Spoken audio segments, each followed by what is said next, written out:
Bonjour à tous. Aujourd'hui, on va parler du stoïcisme. Vous commencez à connaître mon intérêt pour le stoïcisme. C'est une philosophie dont je vous ai déjà parlé à plusieurs reprises et qui, selon moi, mérite d'être promue parce que c'est une philosophie pratique, parce que c'est une philosophie qui ne nécessite pas d'avoir un bagage particulier en philosophie pour la comprendre, et parce que ses enseignements s'adressent à tous. Il y a des philosophes qui parlent de choses qui n'intéressent pas grand monde, ou en tout cas, qui en parlent dans des termes qui peuvent ne pas résonner en nous, alors que les stoïciens, au contraire, nous parlent de choses familières. Ils nous parlent des émotions, du désir, de la déception, de la souffrance, bref, de toutes ces choses qui jalonnent notre quotidien et que pour beaucoup, nous ne questionnons plus, parce que nous les avons intégrées. Nous avons intégré la souffrance, nous avons intégré la déception et le regret, nous les avons normalisés, selon l'idée que si ces choses font partie de notre vie, c'est qu'elles doivent faire partie de la vie, et que donc, on ne peut rien y changer. Eh bien, ce que nous disent les stoïciens, c'est qu'on peut y changer quelque chose, qu'on peut même faire changer radicalement les choses, mais ça implique de commencer par en prendre conscience. Quand on évolue dans le stress émotionnel, quand on évolue dans la frustration, dans la colère, dans toutes ces émotions négatives, et qu'on s'y habitue, on finit par les épouser. On finit par se confondre avec elles. Un peu comme on s'habitue à la gravité. Quand vous marchez, vous ne vous dites pas que vous évoluez dans la gravité. Mais si vous tombez du 4e étage, vous allez vous en rendre compte. Eh bien, c'est la même chose avec les émotions. On s'y habitue, on les normalise, au point de ne même plus s'en rendre compte. Ce que nous disent les stoïciens, c'est que non, la souffrance n'a pas à être normalisée. Non, la déception et le regret n'ont pas à être normalisés. Aucune émotion négative, et même aucune émotion tout court, n'a à être normalisée. Parce que nos émotions, nous pouvons nous en libérer. Alors je précise que les stoïciens n'utilisaient pas le mot émotion. Ils parlaient de passion. On est dans l'Antiquité, le vocabulaire n'était pas exactement le même. Et les passions, contrairement à l'image qu'on s'en fait aujourd'hui, ce n'est pas quelque chose de positif. Passion, du grec pathos, c'est ce qu'on subit. La passion nous rend passifs. Et le pathos, c'est en même temps la souffrance, la douleur de l'âme. Et donc quand je dis que pour les stoïciens, nous pouvons nous libérer de nos émotions, il faut évidemment prendre le temps d'expliquer. Parce que j'entends d'ici les personnes qui vont dire « Comment ça, on peut se libérer de ces émotions ?» Mais les émotions, ça ne se contrôle pas. Une émotion, on la constate. On y assiste. On n'en est pas responsable. Parce qu'on n'est pas responsable de sa sensibilité. Eh bien, c'est là qu'il va falloir donner quelques explications. Pour les stoïciens, nous sommes responsables de nos émotions parce que nos émotions sont le produit du jugement que nous portons sur le monde, du jugement que nous portons sur les autres, et du jugement que nous portons sur nous-mêmes. En clair, pour les stoïciens, se libérer des émotions et de la souffrance qui en découle, ça passe par se libérer du jugement. On va partir d'une citation d'Épictète. Je rappelle qu'Épictète, c'était un stoïcien qui avait la particularité d'être un esclave. D'ailleurs, le nom Épictète signifie serviteur en grec. Épictète disait ce qui trouble les hommes, ce ne sont pas les choses, mais les jugements qu'ils portent sur les choses. L'air de rien, cette phrase résume tout. Maintenant, on va essayer de comprendre pourquoi il dit ça. Dire que ce qui nous trouble, ce ne sont pas les choses, mais les jugements qu'on porte sur les choses, c'est dire que les choses pourraient ne pas nous affecter, mais que nous acceptons qu'elles nous affectent. Autrement dit, que nous laissons les choses nous affecter parce que nous plaquons sur elles des jugements et que ce sont ces jugements qui sont la cause réelle de notre souffrance. Prenons un cas concret. Imaginez qu'un ami vous trahisse. Vous pouvez imaginer n'importe quel type de scénario. Il bave sur vous derrière votre dos, il vous vole de l'argent, il drague votre fiancé, bref, vous imaginez ce que vous voulez. Maintenant, imaginez que vous apprenez que cet ami vous a trahi. À ce moment-là, qu'est-ce que vous allez éprouver? Si vous êtes à peu près comme tout le monde, vous allez lui en vouloir. Vous allez éprouver de la colère, peut-être même de la rage, de la haine. Cette colère viendra non seulement du tort qu'il vous aura causé, mais aussi de la déception. Un ami, c'est quelqu'un en qui on a confiance. C'est quelqu'un vis-à-vis de qui on a des attentes. Par définition, on ne peut être trahi que par quelqu'un en qui on a investi notre confiance. Et cette colère va vous ronger. Cette colère va vous consumer de l'intérieur.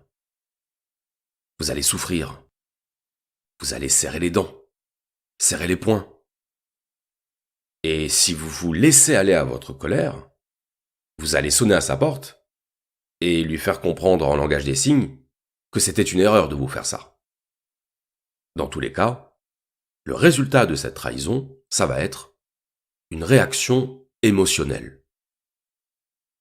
À ce moment-là, si quelqu'un vient vous voir en vous disant « Non mais tu sais, tu souffres, mais en réalité, ce n'est pas de la faute de ton ami. Ce n'est pas cette trahison qui te fait souffrir. C'est le jugement que tu t'en fais. Le seul responsable de ta colère, c'est toi-même. » Là, vous allez vous dire « Mais soude-moi. Bien sûr que si, c'est sa faute. Bien sûr que si, c'est sa trahison qui me fait souffrir. Moi, je n'ai rien fait. » Eh bien, si. Vous avez fait quelque chose. Pour les stoïciens, c'est vous le responsable de votre souffrance. Parce que vous avez attendu de cet ami qu'il se comporte d'une manière que vous n'étiez pas en mesure de maîtriser. Si votre ami vous a trahi, vous n'y êtes pour rien. Ce choix ne relève pas de votre volonté. C'est son choix à lui. Or, être affecté par ce qui ne dépend pas de nous, c'est se condamner au malheur. On va prendre un autre exemple qui va nous permettre d'y voir plus clair. Imaginons que vous jouiez au loto. Vous jouez au loto en vous disant « Bon, on sait jamais. Avec un peu de chance, je vais finir millionnaire. » Donc vous jouez, le tirage au sort a lieu, et vous perdez. À ce moment-là, qu'est-ce que vous allez ressentir? Un peu de déception. C'est normal. Personne ne joue pour perdre. Mais en réalité, cette déception, elle va pas vous affecter très longtemps. Ni de manière très intense. Parce qu'au fond de vous, vous saviez que vous aviez peu de chances de gagner. Vous ne misiez pas votre avenir là-dessus. Vous auriez gagné, vous auriez été extrêmement content. Mais dans le cas contraire, c'est pas si grave. Pourquoi? Parce que vous saviez, dès le départ, que vos chances de gagner étaient faibles. Et donc votre réaction sera à la hauteur de la probabilité qui était la vôtre de gagner. faible probabilité de gagner égale faible attente égale faible déception. Donc en réalité, c'est l'attente qui génère la déception. Si votre attente est faible, votre déception aussi sera faible. Si votre attente est importante, votre déception le sera tout autant. Maintenant, revenons-en au cas de votre ami qui vous a trahi. Ce qui vous affecte, ce n'est pas que votre ami vous ait trahi. C'est que vous ne vous attendiez pas à ce qu'il vous trahisse. Vous aviez vis-à-vis de lui une attente de loyauté, une attente de fidélité, au sens étymologique de fides, la foi. Et donc lorsque vous apprenez que cette attente n'est pas satisfaite, vous souffrez.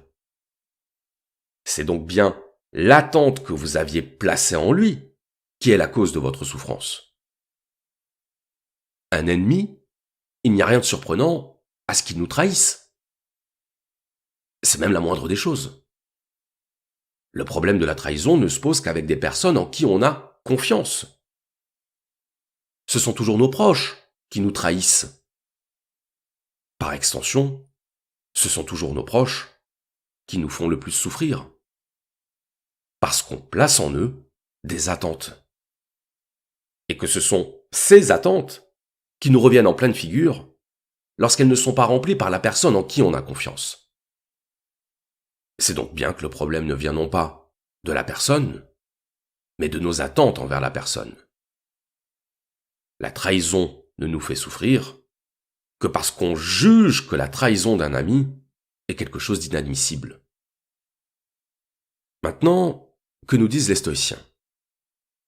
Ils nous disent que nous sommes responsables de l'attente que nous avons placée dans notre ami. Nous lui avons fait confiance, nous avons cru, littéralement, dans sa loyauté, mais cette croyance n'engageait que nous. Je rappelais à l'instant que l'étymologie de confiance, c'était fides, la foi. La confiance est toujours une affaire de foi. Pourquoi faisons-nous confiance? Parce qu'on sent qu'on peut faire confiance. Alors oui, il y a des cas où la personne nous a prouvé qu'on pouvait lui faire confiance. Qu'on pouvait. Pas qu'on devait. Parce qu'on ne sait jamais si on a eu raison de faire confiance à quelqu'un avant que ce quelqu'un ne trahisse cette confiance. On ne le sait jamais. Donc toute attente est basée sur de la projection. Sur de la projection qu'il ne nous appartient pas de maîtriser. Est-ce que ça veut dire qu'il ne faut plus faire confiance à personne? Non. Ça veut dire que si vous faites confiance à quelqu'un, vous devez vous attendre à ce que cette personne trahisse votre confiance. Parce que ça arrive. Parce que c'est dans l'ordre des choses. Parce que l'être humain n'est pas pur. Qu'il lui arrive de trahir. Qu'il lui arrive de commettre des fautes. Et vous n'y pouvez rien. Croire que la personne en qui vous avez confiance ne vous trahira jamais, c'est ça la faute. Parce que c'est partir du principe que l'être humain pourrait être infaillible. Mais vous savez pertinemment que l'être humain n'est pas infaillible.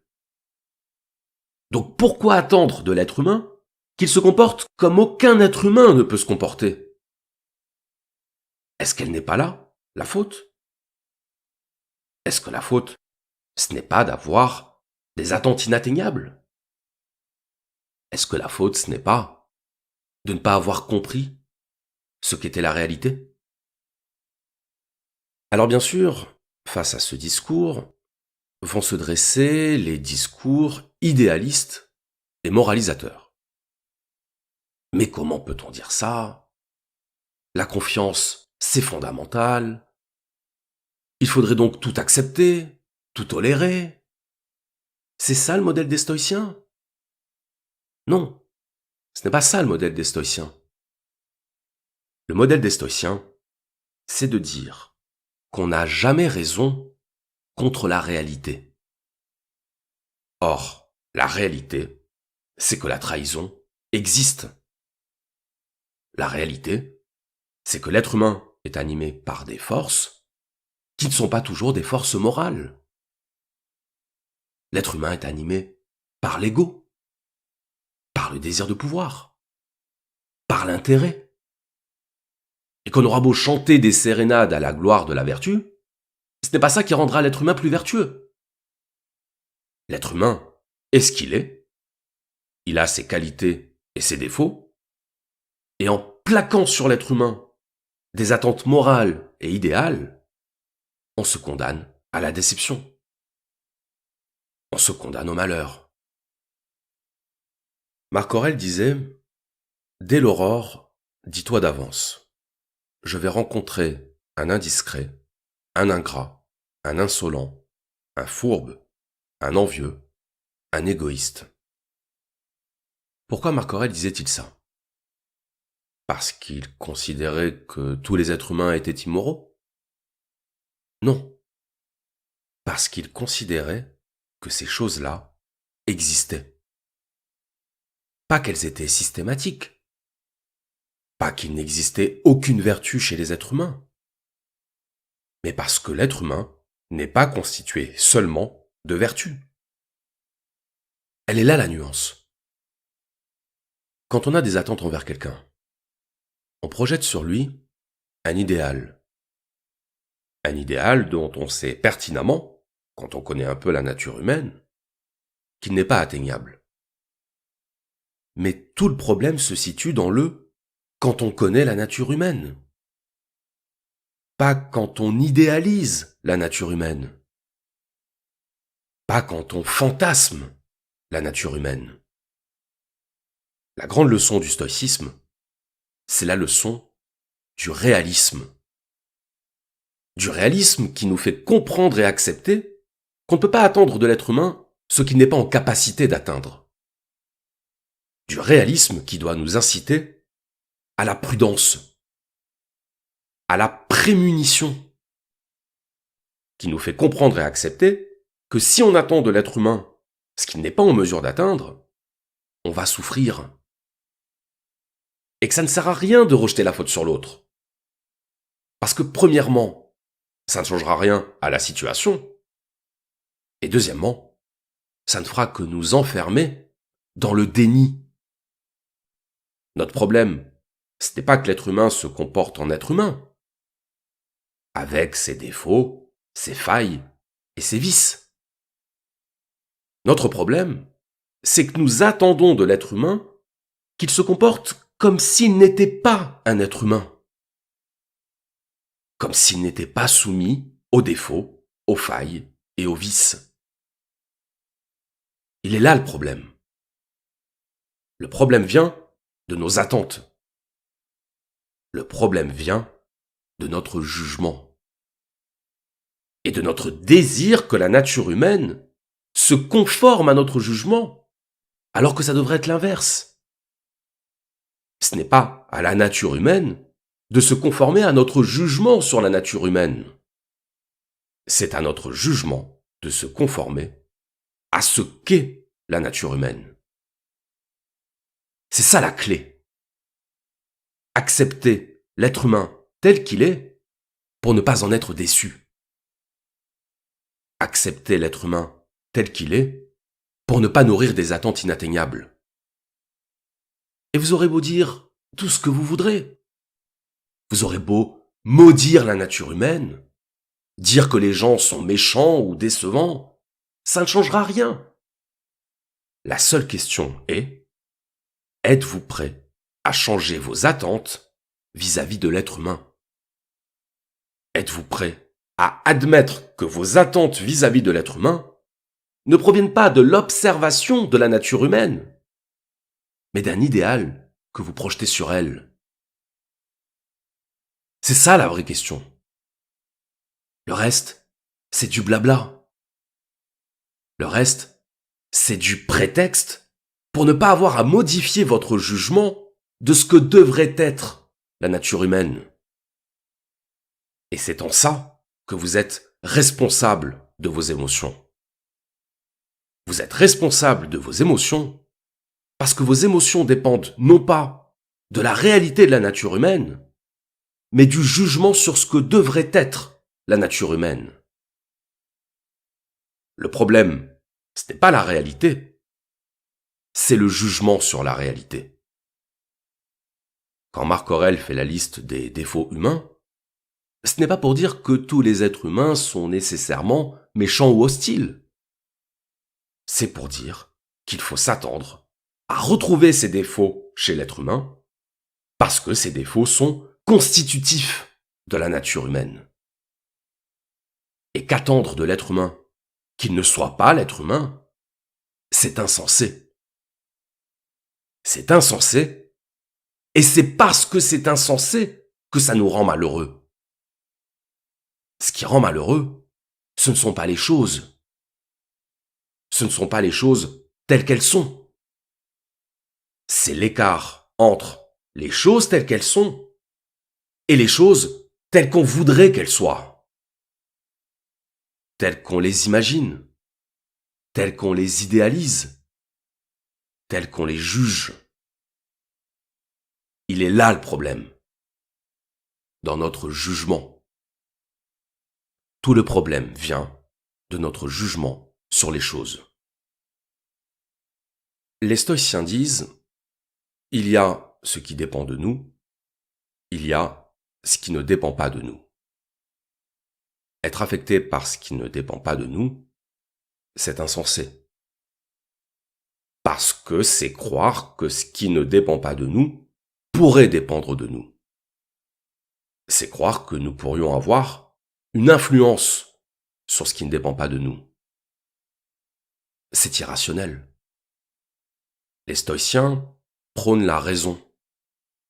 Ils prônent la conformité au logos, les lois logiques auxquelles sont adossées les lois de la nature. S'il pleut, vous n'allez pas pleurer. Vous allez prendre un parapluie. S'il fait froid, vous n'allez pas pleurer. Vous allez vous couvrir. En d'autres termes, face à une situation, vous allez vous adapter. Parce que vous savez que vous ne pouvez pas demander au ciel qu'il fasse soleil ou qu'il fasse chaud. Vous savez que ça ne dépend pas de vous. Ce qui dépend de vous, c'est de vous prémunir contre les intempéries. C'est de faire en sorte d'amortir les effets du réel sur vous. Alors pourquoi devrait-il en être autrement pour l'être humain ? Pourquoi l'être humain devrait-il se conformer à vos attentes ? À ce que vous espérez de lui ? Ça marche pas comme ça. Et vous le savez. Donc, si vous le savez, pourquoi continuer à vivre et à agir comme si vous ne le saviez pas ? Pourquoi continuer à être déçu par quelqu'un qui ne se conforme pas à votre vision de ce qu'il devrait être ? Avez-vous oublié que les êtres humains sont régis par des motivations qui leur sont propres ? Avez-vous oublié que les êtres humains n'attendent pas de savoir ce que vous pensez d'eux pour faire ce qu'ils estiment avoir à faire ? Pour qui vous prenez-vous ? C'est ça, au fond, la question que vous posent les stoïciens. Pour qui vous prenez-vous pour croire que la réalité va s'adapter à vous ? C'est à vous de vous adapter à la réalité. Et si vous ne le faites pas, vous ne pouvez vous en prendre qu'à vous-même. Si vous êtes malheureux parce que vous n'avez pas pris en compte la réalité telle qu'elle est, la faute n'en revient pas à la réalité. La faute en revient à vous. La réalité, elle est. C'est son boulot. Votre boulot, à vous, c'est de comprendre cette réalité et de vous y adapter. De l'accepter. Pas de projeter sur elle ce que vous aimeriez qu'elle soit. pas de lui faire endosser le poids de vos propres attentes. Donc, l'alternative est simple, l'acceptation ou le malheur. Accepter ce qui ne dépend pas de nous pour ne pas être malheureux. Pour ne pas faire dépendre notre bonheur de ce qui ne dépend pas de nous. On est habitué au jugement. On est habitué à dire ce qui est bien et ce qui est mal. À dire ce que les autres devraient ou ne devraient pas faire. On est d'ailleurs beaucoup plus prompt à dire ce qui ne va pas chez les autres qu'à dire ce qui ne va pas chez nous. Parce que nous voyons le monde à travers nos propres schémas de perception. Parce que nous voyons le monde à travers le prisme de notre propre conscience. Partant de là, tout ce qui ne correspond pas à notre propre mode de fonctionnement sera disqualifié. L'altérité nous échappe, même chez ceux qui se prétendent ouverts et tolérants. Ce n'est pas vrai que nous soyons ouverts et tolérants. Nous sommes sectaires, foncièrement sectaires. Dès que quelque chose nous déplaît, nous nous empressons de le juger. Pas de le comprendre, pas d'essayer de le comprendre, de le juger. Il ne faudrait pas faire comme si, il faudrait faire comme ça. Et à chaque fois que nous jugeons ce qui nous déplaît, c'est comme si on s'infligeait un coup de canif dans notre modèle de représentation. On s'énerve, on s'indigne, on se scandalise. Et ce faisant, on se fait souffrir. Au lieu de simplement nous dire « c'est comme ça ». Et si c'est comme ça, c'est qu'il y a une raison. Les gens sont ce qu'ils sont. Ils agissent comme ils agissent. Ils pensent comme ils pensent. Et c'est pas grave. C'est pas grave. Dès lors qu'on ne cherche pas à plaquer sur l'autre nos propres jugements. Alors bien sûr, il y a des fois où on sait qu'on a raison. Et où l'autre ne veut pas l'entendre. Des fois où on sait que l'autre est dans l'erreur, qu'il ne s'en rend pas compte, parce que sa sensibilité ou son expérience ne lui ont pas fourni les clés de compréhension. Mais nous, on sait. Et parce qu'on sait, on veut le faire savoir. On veut faire savoir à l'autre qu'on sait mieux que lui, et s'il ne l'entend pas, ça nous dérange. Là encore, ce n'est pas tant ce que fait l'autre qui nous dérange. C'est le jugement qu'on s'en fait.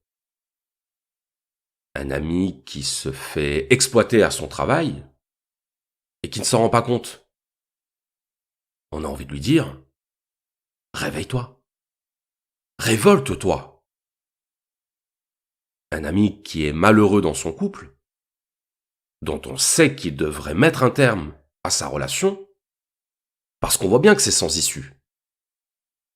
Réveille-toi. Révolte-toi. Et ça ne sert à rien. C'est toujours après coup que les conseils résonnent en nous, quand on a compris. Vous pouvez juger comme il vous plaira la situation de votre ami. Vous pouvez lui conseiller ce que vous voulez. La question est de savoir à quel point le jugement que vous portez sur votre ami vous affecte-t-il, vous?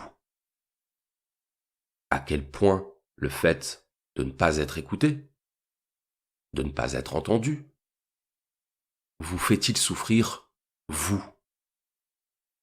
C'est ça la vraie question. Votre souffrance. La souffrance issue de votre jugement. On va prendre un autre exemple. Vous marchez dans la rue. Vous glissez sur un pavé et vous tombez. Fort heureusement, vous ne vous êtes pas blessé. Mais tout le monde vous a vu. Tout le monde vous a vu vous mettre les quatre fers en l'air. À ce moment-là, qu'est-ce que vous allez éprouver? De la honte. Ou tout du moins, de la gêne. Votre souffrance n'est pas tant physique que morale. C'est votre dignité qui s'est fait mal. Et pourquoi votre dignité s'est fait mal? Parce que le jugement des autres sur vous vous affecte. Parce que vous vous dites « j'ai l'air con ». Et avoir l'air, c'est très important. C'est dans un monde d'hypocrisie qu'on prétend que le regard des autres ne nous atteint pas. Bien sûr qu'il nous atteint. Bien sûr qu'on veut donner aux autres la meilleure image de nous-mêmes. Le nier, c'est nier la réalité. La réalité de l'ego qui veut gouverner notre image de soi.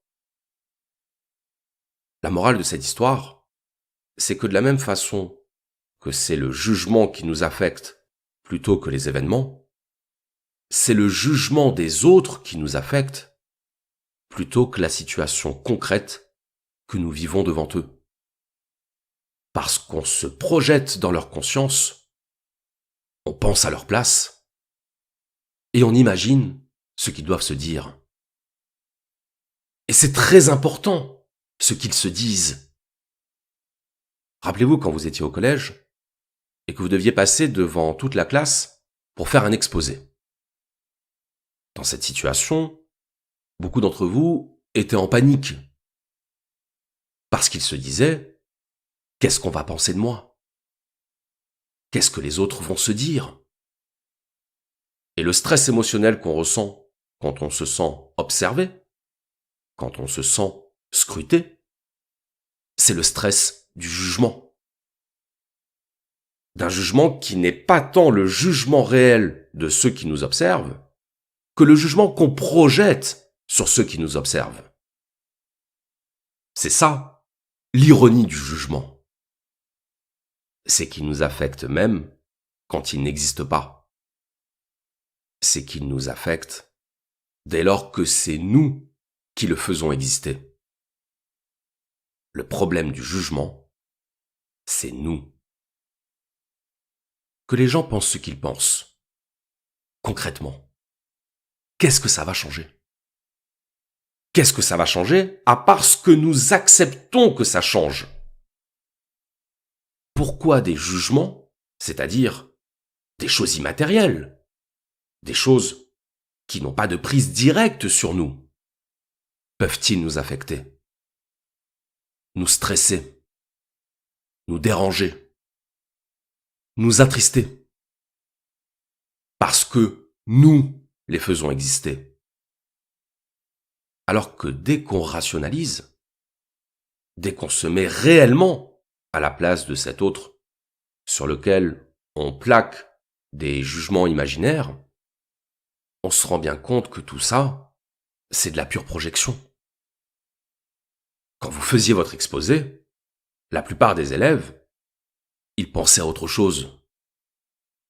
À ce qu'ils avaient fait la veille, ou à ce qu'ils allaient faire après les cours. Tout le monde s'en fiche. Tout le monde s'en fiche de vous.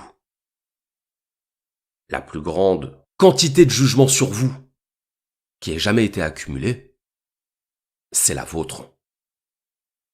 C'est votre jugement sur vous-même qui a le plus empoisonné votre existence. Pas celui des autres. Et vous le savez. Donc la question qui se pose, c'est pourquoi continuer d'accorder de la valeur au jugement des autres? Pourquoi continuer d'accorder de l'importance à quelque chose qui n'a d'impact que celui que vous consentez à lui accorder? C'est ça la vraie question. Donc, pour les stoïciens, notre souffrance émotionnelle, le stress, la honte, l'inquiétude, Tout ça, c'est nous qui en sommes responsables. C'est dans notre tête.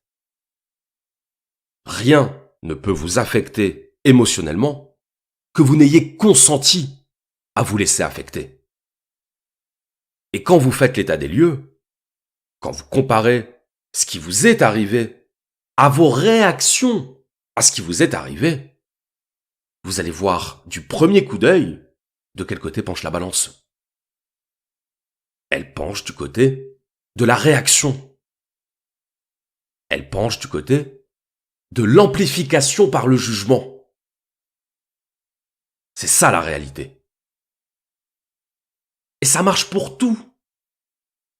Les gens ne vous aiment pas. Ok. Et donc, ça change quoi? Ça change quoi pour vous? Concrètement. Tout se situe dans le concrètement. Concrètement, ça veut dire sans que ce ne soit une production de votre mental, sans que ce ne soit une pure construction de votre esprit. Et c'est crucial comme différence, parce que c'est la différence entre ce qui vous concerne et ce qui ne vous concerne pas. C'est la différence entre ce qui vous atteint par la force des choses et ce qui vous atteint parce que vous avez accepté que ça vous atteigne. La différence, c'est vous. Donc si on résume, il y a le jugement que vous portez sur les situations et qui vous affecte davantage que les situations elles-mêmes. Et il y a le jugement des autres, ou plutôt le jugement que vous projetez sur les autres et qui vous affecte davantage que ce pourquoi vous pensez qu'ils vous jugent.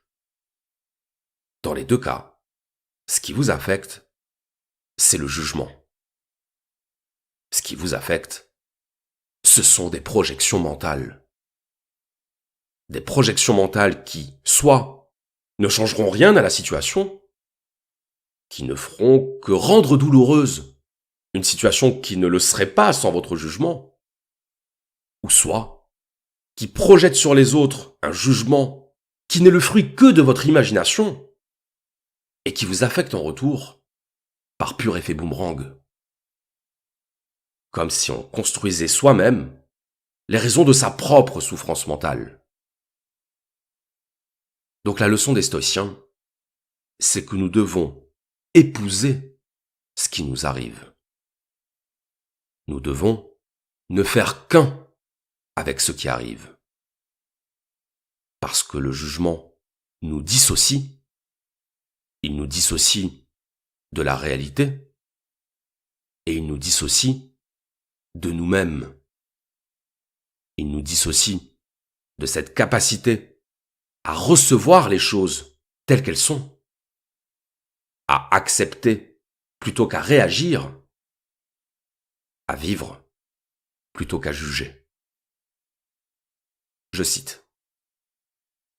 Parmi les choses, les unes dépendent de nous, les autres n'en dépendent pas. Celles qui dépendent de nous, c'est l'opinion, le vouloir, le désir, l'aversion. En un mot, tout ce qui est notre œuvre. Celles qui ne dépendent pas de nous, c'est le corps, les biens, la réputation, les dignités. En un mot, tout ce qui n'est pas notre œuvre. Et les choses qui dépendent de nous sont par nature libres. Nul ne peut les empêcher, rien ne peut les entraver. Mais celles qui ne dépendent pas de nous sont impuissantes, esclaves, sujettes à empêchement, étrangères à nous. Souviens-toi donc que, si tu crois libres ces choses qui de leur nature sont esclaves, et propres à toi celles qui sont étrangères, tu seras entravé, affligé, troublé. Tu accuseras Dieu et homme. Mais si tu crois tien cela seul qui est tien, et étranger ce qui en effet t'est étranger, nul ne te forcera jamais à faire une chose, nul ne t'en empêchera. Tu ne te plaindras de personne, tu n'accuseras personne, tu ne feras pas involontairement une seule action. Personne ne te nuira, et d'ennemi tu n'en auras point, car tu ne pourras pas même souffrir rien de nuisible. Aussitôt donc, devant toute imagination pénible, exerce-toi à dire « Tu es imagination et apparence, nullement l'objet que tu parais être. Ensuite, sonde-la et juge-la avec les règles que tu possèdes. La première et la principale, c'est de voir s'il s'agit des choses qui dépendent de nous ou de celles qui n'en dépendent pas. S'agit-il de ces dernières? Sois prêt à dire « Il n'y a rien là qui me regarde, moi ». Souviens-toi que ce qu'on se promet dans le désir, c'est d'obtenir l'objet désiré. Ce qu'on se promet dans l'aversion, c'est d'éviter l'objet en aversion. Et celui qui est frustré dans son désir est malheureux. Celui qui tombe dans ce qu'il fuit, misérable. Fuis donc seulement les choses qui, dépendant de toi, sont contraires à la nature, et tu ne tomberas point dans ce que tu fuis. Mais si tu veux éviter la maladie, ou la mort, ou la pauvreté, tu seras misérable. Écarte donc ton aversion de toutes les choses qui ne dépendent pas de nous, et reporte-la sur des choses qui, dépendant de nous, sont contraires à la nature. Quant au désir, supprime-le tout à fait en ce moment. Car si tu désires quelqu'une de ces choses qui ne dépendent pas de nous, tu seras nécessairement malheureux. Et d'un autre côté, parmi les choses qui dépendent de nous et qu'il serait beau de désirer, aucune pour toi n'est encore présente. Borne-toi donc à t'approcher ou à t'éloigner des choses par un mouvement volontaire, mais peu énergique, avec des réserves et en modérant ton élan. Ce qui trouble les hommes, ce ne sont pas les choses, mais les jugements qu'ils portent sur les choses. Par exemple, la mort n'est rien de terrible, car Socrate aussi l'aurait trouvé terrible. Mais notre opinion sur la mort, qui nous l'a fait regarder comme terrible, voilà ce qui est terrible. Lors donc que nous sommes entravés, ou troublés, ou affligés, n'accusons jamais autrui, mais nous-mêmes, c'est-à-dire nos opinions. Œuvre d'ignorant que d'accuser les autres de ses propres maux. L'homme qui commence à s'instruire s'accuse lui-même. L'homme instruit, ni les autres, ni soi. Ne t'enorgueillis de nul avantage étranger. Si le cheval s'enorgueillissant disait « Je suis beau », ce serait supportable. Mais toi, quand tu dis avec orgueil « J'ai un beau cheval », sache que c'est des qualités d'un cheval que tu t'enorgueillis. Qu'y a-t-il donc là de tien? L'usage que tu fais de tes représentations. Aussi, lorsque tu te serviras de ces représentations conformément à la nature, alors seulement sois fier, car tu seras fier d'un bien qui t'est propre. N'attends pas que les choses arrivent comme tu le souhaites, décide de vouloir ce qui arrive, et tu seras heureux. Les stoïciens passent très souvent pour des philosophes inhumains. Des philosophes qui nieraient notre dimension émotionnelle et qui nous encourageraient à nous couper de tout sentiment, de tout lien affectif avec l'être humain. La mort ne doit pas t'affecter, car elle est une chose inévitable et naturelle. La trahison ne doit pas t'affecter, car elle est une chose inévitable et naturelle. La honte et le regret ne doivent pas t'affecter, car ce sont là des choses inévitables et naturelles. Mais alors, qu'est-ce qui doit nous affecter? Pour les stoïciens, seul doit nous affecter ce qui dépend de nous. Pas avant, pas après, pendant.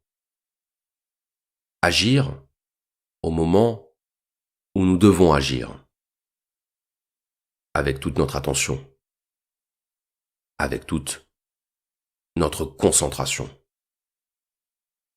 Agir en pleine présence, sans projection mentale, sans peur du jugement, mais avec la conviction de faire ce qui est juste. Parce que nous n'emporterons rien dans la tombe, rien, si ce n'est la satisfaction d'avoir bien vécu. Je vous remercie.